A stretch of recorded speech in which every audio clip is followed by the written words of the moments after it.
الحمد لله نحمده ونستعينه ونستغفره ونؤمن به ونتوكل عليه ونعوذ بالله من شرور أنفسنا ومن سيئات أعمالنا من يهده الله فلا مضل له ومن يضلله فلا هادي له ونشهد أن لا إله إلا الله وحده لا شريك له ونشهد أن سيدنا ومولانا ومرجعنا ومأوانا محمدا عبده ورسوله أما بعد فأعوذ بالله من الشيطان الرجيم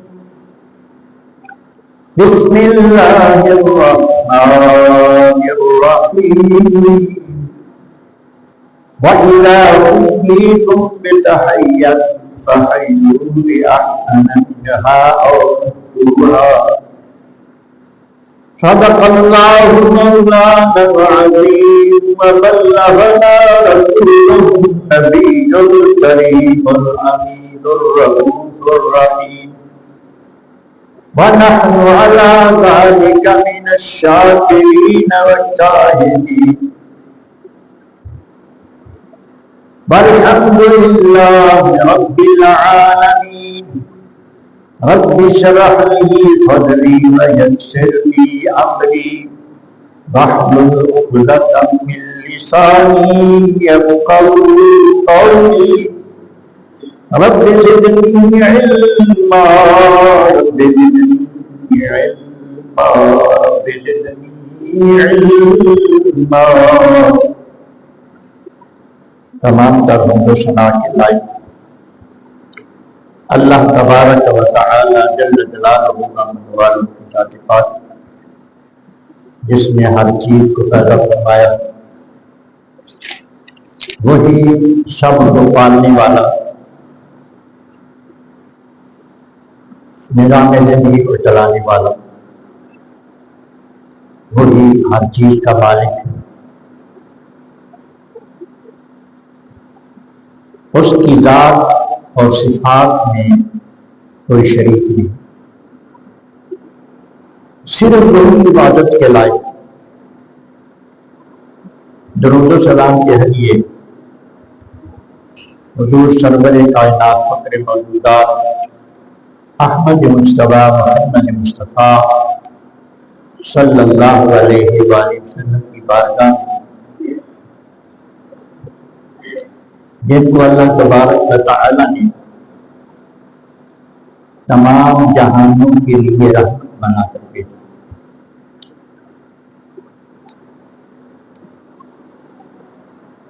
آیت کریمہ جو تلاوت کی ہے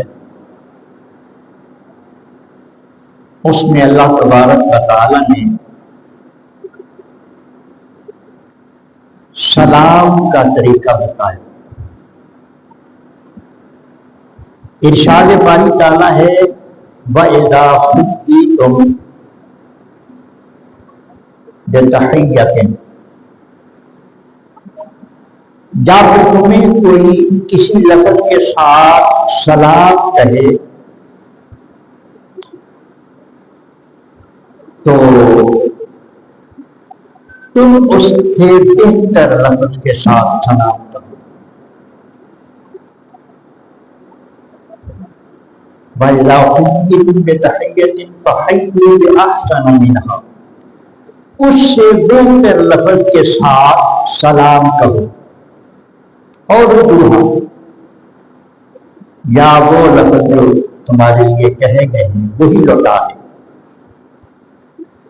مثلا اگر کسی نے یہ کہا ہے کہ السلام علیکم تو جواب میں اگر یہ کہہ دے کہ وعلیکم السلام ورحمۃ اللہ، تو یہ بہتر ہو گیا، اور وبرکاتہ اور بنا دیے یہ الفاظ کو اور زیادہ بہتر ہو گیا۔ فرمایا گیا ہے کہ نہیں تو محمد کا وعلیکم السلام اتنا تو ضرور کرو۔ پچھلے روم میں بھی سلام کے بارے میں بیان ہوا، چونکہ باقاعدہ اللہ تبارک و تعالیٰ نے اس کے بارے میں حکم دیا ہے، اور نبی کریم علیہ السلام نے بھی اس کے بارے میں بہت کچھ بیان فرمایا سلام کے بارے میں، اس کی بڑی اہمیت ہے۔ تو سلام کی کیونکہ قرآن مجید اور حدیث پاک کی روشنی میں اگر ہم مطالعہ کریں تو اس کی بڑی اہمیت نظر آتی ہے، اس میں بڑا ثواب ہے،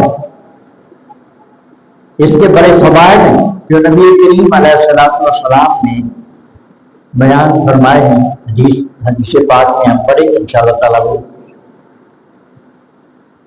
تو اللہ تبارک و تعالیٰ کا ارشاد میں نے آپ کو سنایا ہے کہ جس لفظ کے ساتھ تمہیں سلام کیا جائے اس سے بہتر لفظ میں سلام کرو، اس کا جواب دو یا وہی لوٹا دو۔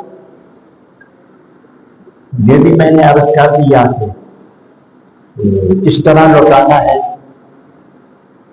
نبی کریم رؤوف الرحیم صلی اللہ علیہ وسلم کی کچھ احادیث پچھلے دنوں آپ نے پڑھی، اس سے آگے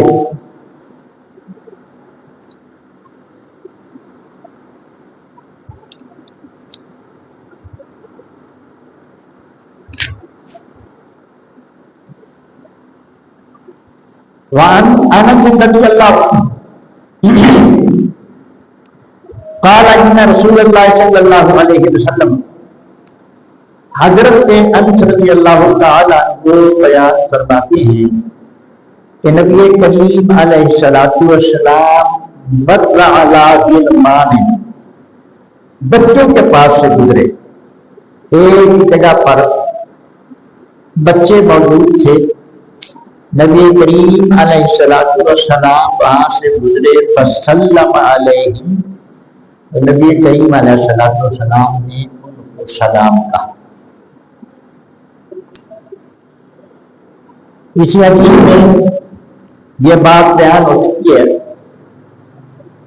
کہ جو چل رہا ہے وہ بیٹھے ہوں کو سلام کہے، جو چھوٹے ہیں وہ بڑوں کو سلام میں پہل کریں،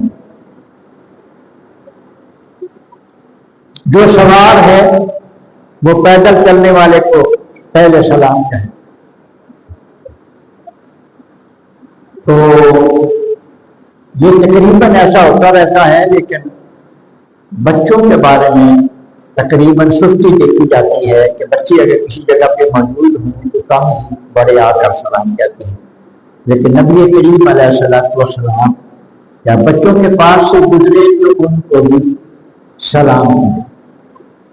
پیچھے ہم یہ بھی پڑھ رہے ہیں کہ نبی کریم علیہ السلام نے ارشاد فرمایا کہ تجھے جو بھی ملے اس کو السلام علیکم کہہ دے، تم اس کو جانتے ہو پھر بھی کہہ دو، نہیں جانتے پھر بھی کہہ دو۔ اور سلام میں پہل کرنے والے کو زیادہ ثواب۔ سلام کہنا پہلے کہنا سنت ہے، اس کا جواب دینا فرض ہے۔ تو جو سلام میں پہل کرتا ہے اس کو ثواب زیادہ ملتا ہے۔ آج وہ حدیث پڑھیں گے جہاں نبی کریم علیہ السلام نے سلام میں پہل کرنے سے منع فرمایا۔ وعن ابی ہریرہ رضی اللہ عنہ قال قال رسول اللہ صلی اللہ علیہ وسلم لا تبدأ اليہود ولا النصارى بالسلام۔ نبی کریم علیہ السلام نے ارشاد فرمایا اگر تمہارا یہودیوں کے آمنا سامنا ہو، عیسائیوں سے آمنا سامنا ہو تو تم سلام میں پہل نہ کرو۔ اس لیے کہ جس کو آپ کہہ رہے ہیں السلام علیکم، اس کی آپ عزت بھی کر رہے ہیں، یہ عزت افزائی ہوتی ہے۔ اور جس نے آپ کے نبی کے دین کو قبول نہیں کیا وہ عزت کے قابل نہیں ہے، سمجھ آ گئی؟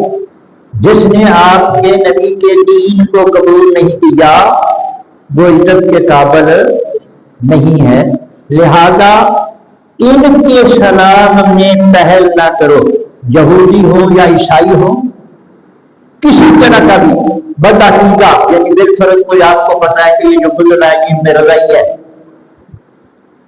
صحابہ کا بھی ادب ہے، نبی کریم علیہ السلام کا بھی ادب ہے، کسی طرح اس قسم کا جو بندہ گزرتا ہوا آپ کو نظر آئے تو اس وقت آپ نے سلام میں پہل نہیں کرنی۔ وَإِذَا لَقِيتُمْ أَحَدَهُمْ فِي طَرِيقٍ فَاضْطُرُّوهُ إِلَىٰ أَضْيَقِهِ، اگر تمہیں وہ راستے میں کہیں ملے، یہ یہودی نصرانی، تو اس کو تنگ راستے پر چلنے پر مجبور کر دو۔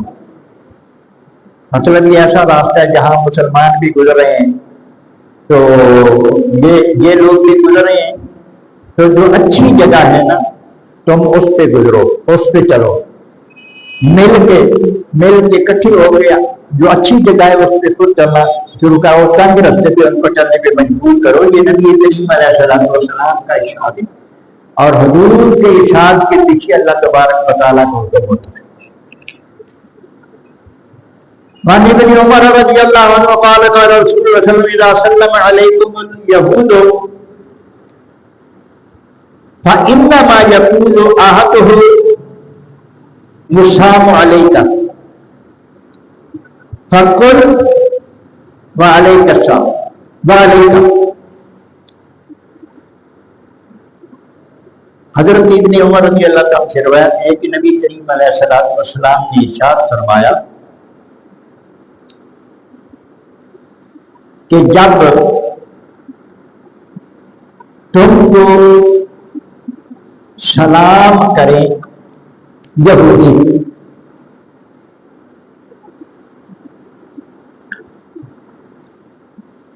فَإِنَّمَا يَقُولُ أَحَدُهُمْ هُمُ السَّلَامُ، اور وہ لوگ سلام میں اگر پہل بھی کریں اور تم کو وہ سلام کریں تو وہ کہیں گے السلام علیکہ۔ یہ بات ذرا سمجھنا بہت زیادہ ضروری، لفظ ہے السلام علیکم یا السلام علیکہ، اس کا معنی ہے تم پر سلام ہو۔ ایک لفظ ہے السلام، السلام کی بجائے السلام، ہمارا سلام کیا ہے؟ السلام۔ یہودی جب اس وقت مسلمانوں کی صفات سے گزرتے بلکہ نبی کریم علیہ السلام کو ڈائریکٹ کہتے تھے السلام علیکم، اس کا مطلب ہے تم پر موت ہو۔ السلام علیکم مسلمان جب کہتا ہے تو وہ کہتا ہے تو سلامت رہے، تم پر اللہ کی رحمتوں کا نزول ہو، یہ دعا ہوتا ہے مسلمان۔ اور یہ جو یہودی ہیں یہ کہتے ہیں تم پر موت۔ نبی کریم علیہ السلام نے اس کا جواب ارشاد فرمایا فقل وعلیکہ، تم صرف اتنا کہہ دو، جب کوئی کہے نا کہ السلام علیکہ، تم صرف اتنا کہہ دو علیکہ، پھر تیرے اوپر بھی ہو۔ وہ جو کہہ رہا کہ تجھ پر موت ہو اسے جواب دے دو کہ تیرے اوپر بھی ہو۔ وعن انس رضی اللہ عنہ، دیکھو نبی کریم علیہ السلام نے ہر طبقے کو سلام کرنے کا طریقہ ارشاد فرمایا۔ تو یہ اگر معمولی بات ہوتی تو حضور اس کو اتنی اہمیت نہ دیتے، یہ اہم بات ہے، مسلمان کو پتہ ہونا چاہیے کہ سلام کس طرح کرنا۔ اللہ وعن انس رضی اللہ عنہ، حضرت انس رضی اللہ عنہ سے روایت ہے، قال تو فرماتے ہیں قال رسول اللہ صلی اللہ علیہ وسلم اذا سلم علیکم اہل الکتاب، جب تم پر اہل کتاب سلام کریں فقولوا وعلیکم، یعنی اگر وہ السلام علیکم بھی کہیں، جس کا مطلب ہے کہ تم سلامت رہو، تو وہ یہ الفاظ بھی بولیں تو تم نے وعلیکم السلام نہیں کہنا، تم نے اتنا ہی جواب دینا ہے وعلیکم. سمجھا؟ یہود و نصارہ، کوئی عیسائی ہے، کوئی یہودی ہے، کوئی بد مذہب ہے، تمہیں کہتا ہے السلام علیکم، تم نے صرف اتنا جواب دینا ہے وعلیکم. وعلیکم السلام نہیں کہہ سکتے غیر مسلم. سمجھا گئی؟ غیر مسلم کو وعلیکم السلام نہیں کہہ سکتے، صرف وعلیکم کہنا. یہ حضرت انس رضی اللہ تعالیٰ نے روایت کی ہے نبی کریم علیہ السلام، اور یہ روایت امام بخاری نے بھی درج کی ہے اور امام مسلم نے، ہم دونوں سے یہ روایت. بہن عائشہ رضی اللہ عنہا قالت، وہ فرماتی ہیں، یہ روایت حضرت عائشہ صدیقہ رضی اللہ تعالی عنہ فرماتی، قالت استاذنا راحتم من الیہود علی النبی صلی اللہ علیہ وسلم. وہ کہتے ہیں کہ نبی کریم علیہ السلام کی بارگاہ میں ایک گروہ آیا یہودیوں کا، حضور سے ملنے کے لیے ایک یہودیوں کا گروہ آیا. فقالوا السلام علیکم، نبی کریم علیہ السلام کو مخاطب کیا ان الفاظ سے، نعوذ باللہ کیا فرماؤ. یہ یہودی یہ اتنے اندر کے کونے ہوتے ہیں.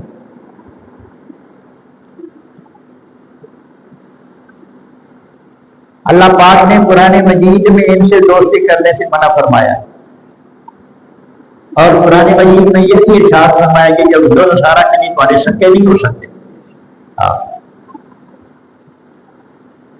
سارے حکمران انہوں سکے ہی سمجھ جانے آپ. اللہ ام المؤمنین عائشہ صدیقہ رضی اللہ تعالیٰ عنہ فرماتی ہیں کہ ان لفظوں میں نبی کریم علیہ السلام کو مخاطب کیا کہ السلام علیکم. اب ام المؤمنین عائشہ صدیقہ رضی اللہ تعالی عنہا آپ غصے میں آ گئی. آپ فرماتی ہیں فقلت بل علیکم السلام، بلکہ تم پر موت ہو ولعنت، اور تم پر لعنت بھی ہو. یہ آپ نے بڑی سختی سے، بڑے غصے سے، یہ جرأت ہے حضرت عائشہ صدیقہ رضی اللہ تعالیٰ عنہ کہ وہ ایک گروہ تھا، یہ تھی پردے میں، لیکن ان کی الفاظ کھل رہی تھی، اور وہیں بیٹھ کر انہوں نے ان کا جواب دے دیا.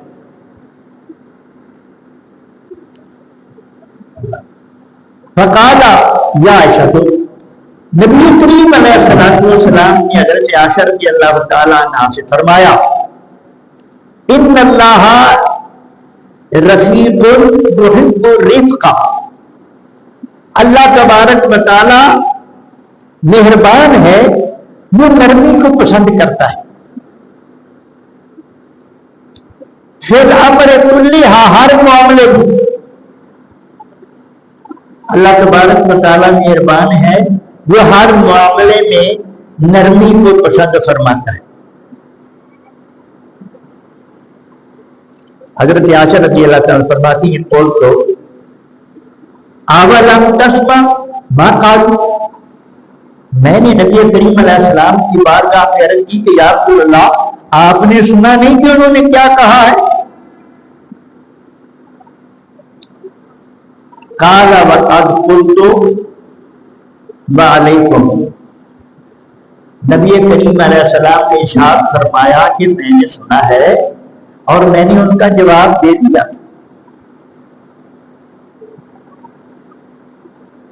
اب حضرت عائشہ صدیقہ رضی اللہ تعالیٰ عنہا سے آپ جب یہ ارشاد فرما رہے ہیں کہ آپ نے سختی کی ہے تو اللہ نرمی کو پسند کرتا ہے، یہ آپ کی تربیت کے لیے گویا آپ جذبات میں آ گئی تھی.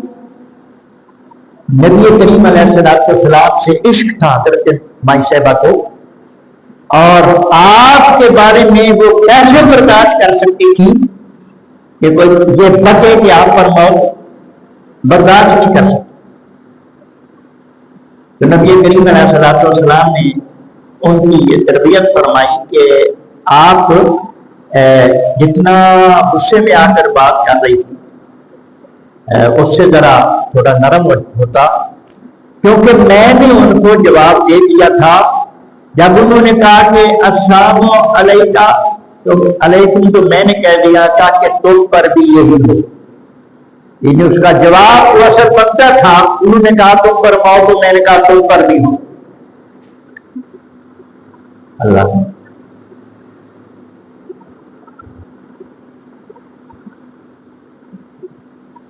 اور اگلی حدیث میں ایک اور جگہ بھی یہ حدیث آتی ہے، اس میں نبی کریم علیہ السلام نے یہ بھی ارشاد فرمایا کہ میرا کہنا ان کے حق میں قبول ہو جائے گا اور ان کا میرے حق میں جو کچھ کہا ہے وہ قبول نہیں ہوگا. میں نے جو کہہ دیا ہے موت سے قبول کرنے والا تو اللہ ہے نا، تو ان کی ہو جانی، اور ان دنوں جو بقائے وہ میرے حق میں اللہ قبول نہیں کرتا. یہ بھی اگلی حدیث میں یہ بھی آتا ہے.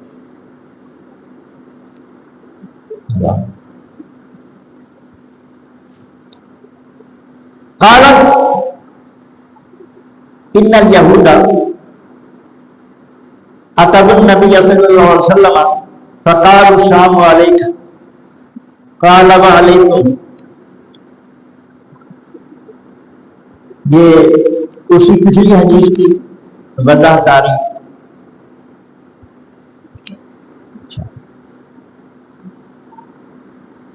تو فقالت عائشہ تو السلام علیکم، حضرت عائشہ رضی اللہ عنہ نے فرمایا کہ تم پر بھی موت لعنتکم اللہ، اور اللہ تم پر لعنت کرے. وغضب علیکم، اس حدیث میں ذرا زیادہ ہے کہ انہوں نے یہ الفاظ بھی بولے کہ تم پر اللہ کا قہر و غضب. فقال رسول اللہ صلی اللہ علیہ وسلم مہلا یا عائشہ علیک بالرفق، آپ نے ارشاد فرمایا کہ تحمل سے، آپ پر نرمی ضروری ہے. وَإِيَّاكَ وَالْعَفْوَ وَالْفَحْشَ، اور آپ یعنی اس طرح کے جواب سے یعنی ہمارے ہوتے ہوئے مطلب ہے کہ بچے. اللہ وعن اسامہ بن زید ان رسول اللہ صلی اللہ علیہ وسلم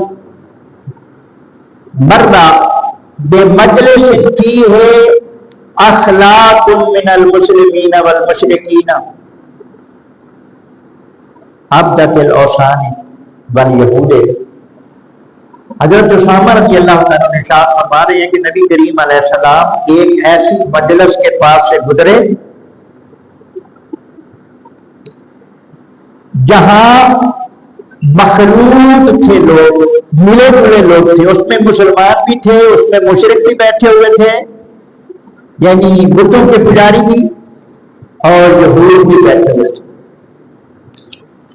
فسلم علیہم، تو نبی کریم علیہ السلام نے ان کو سلام فرمایا، السلام علیکم کہہ دیا.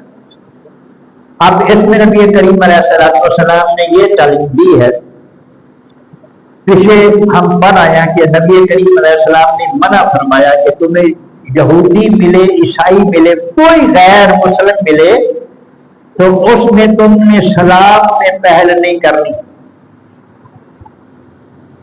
ان کو پہلے تم نے سلام نہیں کہنا. اگر وہ پہل کریں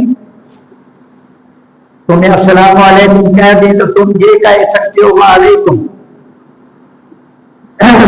اب جو نبی کریم علیہ السلام نے فرما دیا ہمیں وہی کرنا چاہیے. ہم بعض بہت مامے بن جاتے ہیں جی بس وہ بھی انہوں نے کہا کیا تو میں نے جا کے سنا, جو حضور نے فرمایا وہ کہو. وعلیکم السلام نہیں کہنا غیر مسلم کو, حضور نے فرمایا. وعلیکم کہنا ہے, آگے نہیں کہنا. اور یہ بھی حضور نے فرمایا کہ سلام نے پہل نہیں کرنی جب غیر مسلم ملے, سلام نے پہل نہیں کرنی. جب وہ کہیں تو تم نے اس کا اتنا جواب نہیں دیا.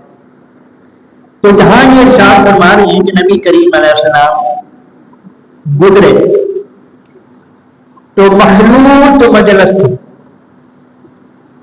اب اس حدیث پاک میں یہ سمجھایا جا رہا ہے کہ جہاں مسلمان بھی بیٹھے ہوں اور غیر مسلم بھی بیٹھے ہو تو وہاں تم کہہ سکتے ہو السلام علیکم, اور نیت تم نے مسلمانوں کی کرنی.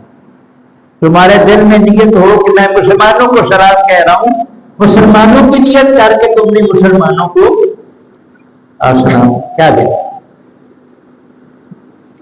نبی کریم علیہ السلام نے اسی طرح کیا. وعن ابی سعید الخدری رضی اللہ تعالی عنہ عن النبی صلی اللہ علیہ وسلم قال ایاکم والجلوس بالطرقات. نبی کریم علیہ السلام نے ارشاد فرمایا کہ راستوں پر بیٹھنے سے بچو, راستوں پر بیٹھنے سے بچو. راستہ گزر رہا ہے, لوگ وہاں سے گزرتے ہیں, مرد بھی گزرتے ہیں, عورتیں بھی, ہر قسم کے لوگ, تو اس پر جمع ہو کر بیٹھنے سے نبی کریم علیہ السلام نے فرمایا بچو. فقالوا یا رسول اللہ ما لنا من المجالسنا بد نتحدث فیہا. صحابہ کرام رضوان اللہ تعالی علیہم اجمعین ایک جگہ پہ بیٹھتے تھے راستے پر, جس وجہ سے نبی کریم علیہ السلام نے منع فرمایا. انہوں نے عرض کی کہ یا رسول اللہ یہ جو ہم اس راستے پہ بیٹھتے ہیں یہ ہمارے لیے ضروری ہے. مطلب یہ تھا کہ ان کے گھروں میں جگہ تھوڑی تھی, جگہ کم تھی, انہوں نے میٹنگ کرنی ہوتی تھی بیٹھ کر, تو جگہ ان کے لیے راستہ ہی تھا, وہاں بیٹھ کر وہ ضروری بات چیت کرتے تھے. انہوں نے عرض کر دی کہ یا رسول اللہ یہ ہماری مجبوری ہے.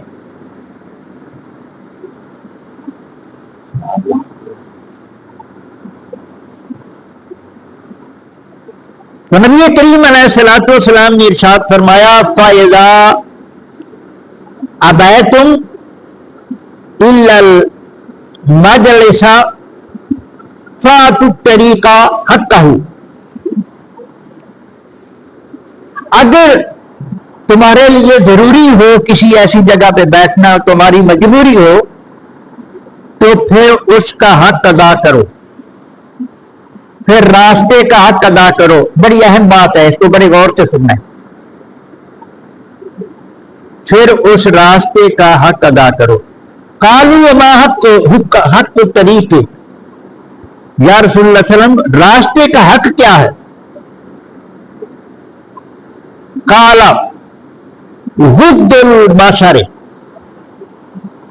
راستے پہ اگر بیٹھنا ہے تو اپنی آنکھوں کو نیچے رکھنا ہے.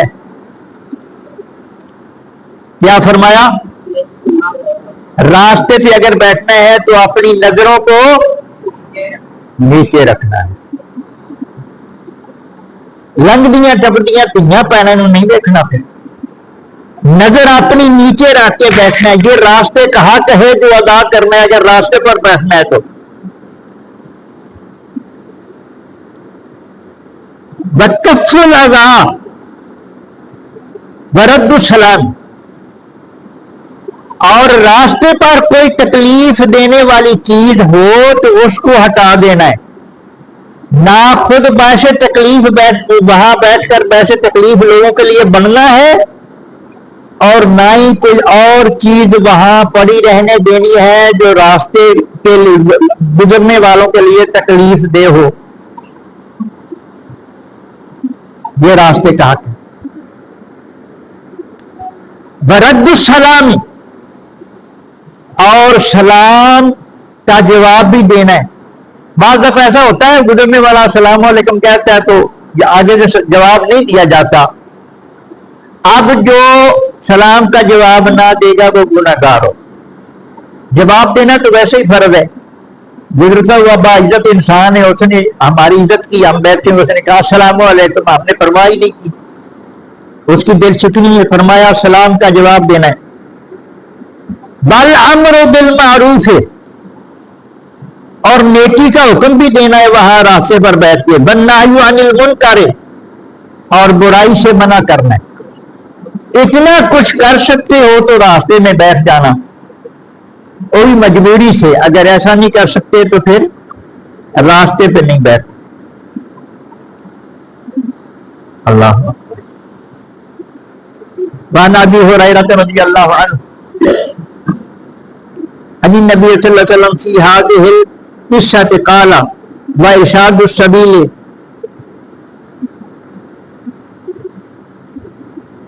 وعن عمر عن النبی صلی اللہ علیہ وسلم فی هذه القصۃ قال ویغیث الملہوف وتہد الضال. اگر راستے پر بیٹھنا ہے تو پھر وہاں جو ضرورت مند ہے اس کی مدد کرنی، اور جس کو راستہ بھول گیا اس کو راستہ بتانا بھی ہے. کوئی راستہ پوچھے تو اس کی پوری رہنمائی کرنی. ہمارے ہاں زیادہ تر دیکھا گیا ہے، فیشن دیکھا گیا ہے تو بندہ راستہ پوچھے نا آگے لگے جاؤ. آگے جا کے کسی سے پوچھا انہوں نے کہا آگے لگے جاؤ. یہ فیشن، پتہ نہیں ہے کہ یہ مجھ سے کیا پوچھ رہا ہے، یہ لفظ بول دینا ہے فیشن کے طور پر. اور کئی دفعہ ایسا ہوا کہ آگے لگے گیا تو ملا کچھ بھی نہیں ہوا، پھر پیچھے آگے پوچھا کسی تو کسی. بڑی غلط بات ہے. نبی کریم علیہ الصلوۃ والسلام نے یہ امت کی تربیت فرمائی ہے سرکار. وتہد الضال، اور رہنمائی فرماؤ جس کو راستہ بھولا ہوا ہے اس کی رہنمائی فرما دو.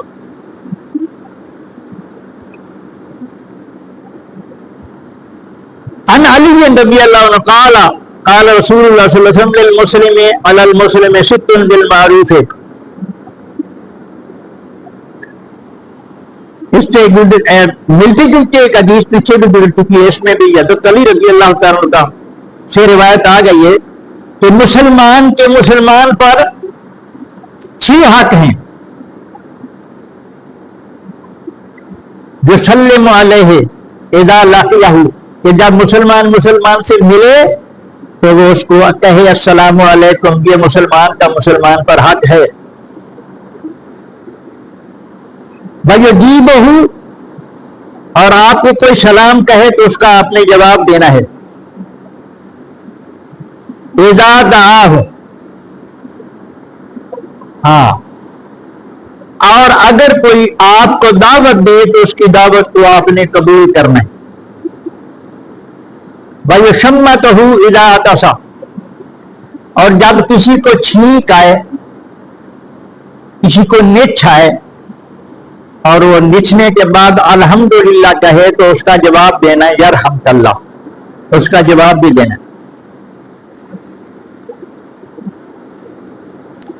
وَيَعُودُ اذا مَرِضَ، جب کوئی بیمار ہو جائے تو اس کی بیمار پرسی کرنی ہے. وَيَتَّبِعُ جَنَازَتَهُ، اگر کوئی فوت ہو جائے تو اس کے جنازے کے ساتھ بھی جانا ہے. یہ بھی مسلمان کا حق ہے. اذا مات، جب وہ فوت ہو جائے تو اس کے جنازے کے ساتھ جانا ہے. وَيُحِبُّ لَهُ مَا يُحِبُّ لِنَفْسِهِ، اور اپنے مسلمان بھائی کے لیے وہی چیز پسند کرے جو اپنے لیے پسند کرے. اپنے مسلمان بھائی کے لیے وہی کچھ پسند کرے جو اپنے لیے پسند کرے. یہ جو جذبے ہے نا کہ یہ چیز اس کو نہیں ملنی چاہیے, مجھے ہی ملنی چاہیے, یہ چیز بھی اس کے پاس نہیں ہونی چاہیے, میرے پاس ہی ہونی چاہیے. اللہ پاک نے جو کسی کے مقدر میں لکھا ہے ملنا وہی ہے. جو کچھ کسی کے مقدر میں لکھا ہے ملنا وہی ہے. کسی کا مقدر کوئی دوسرا نہیں لے سکتا. لیکن یہ جو دل میں آیا ہے نا, یہ حسد اور بغض, کہ اس کے پاس نہیں ہونا چاہیے میرے, یہ بندے کو, حسد والے کو تباہ کر دیتا, یہ بغض والے کو تباہ کر دیتا ہے. اس قسم کے جذبے سے بندے کو اپنے دل کو پاک رکھنا چاہیے. اور یہی چیز ایسی ہے جس کا دل ان چیزوں سے, حسد سے, بغض سے پاک ہوتا ہے, وہ جنتی ہوتا ہے. ایک حدیث میں نے کتنی بار سنائی ہے. نبی کریم علیہ الصلوۃ والسلام ایک آدمی کے بارے میں, صحابی کے بارے میں 3 دن کہتے رہے کہ جس نے جنتی دیکھنی ہو یہ بندہ دیکھ. اگلے دن بھی وہی آ رہے تھے, جس نے جنتی دیکھنا ہو یہ بندہ دیکھ. 3 دن ایسا سنا, ایک صحابی کے دل میں شوق پیدا ہوا کہ پتہ تو کروں یہ کیا ہے. ایک دن رات کو چلے گئے, میں نے آپ کے گھر رات رہنا, جو نہ بسم اللہ رہو, رات گزاری. صبح کچھ بتائے بغیر اجازت مانگی کہ میں اب جانا چاہتا ہوں. فرمایا ٹھیک ہے جاؤ, لیکن ہم ایک ہی شہر میں رہتے ہیں, پہلے ایسا کبھی اتفاق نہیں ہوا, تم تشریف نہیں لائے, آج کوئی بات تو ہوگی نا جس لیے آپ آئے. کہا جی بات تھی کہ 3 دن حضور آپ کے بارے میں فرماتے رہے کہ جنتی دیکھنا ہو تو یہ بندہ دیکھ لو. میں نے سوچا کہ دیکھوں آپ کیا کام کرتے ہیں ہم سے جو ہم نہیں کرتے, ہم سے زیادہ کون سا کام کرتے. کیونکہ آپ حضور کے صحابی ہیں, ہم بھی صحابی ہیں, آپ کے پیچھے نماز پڑھتے ہیں, ہم بھی پڑھتے ہیں, اور روزہ احکام جو آپ جن پہ عمل کر رہے ہیں ہم بھی ہیں. تو یہ جو رتبہ آپ کو ملا یہ کس وجہ سے ملا؟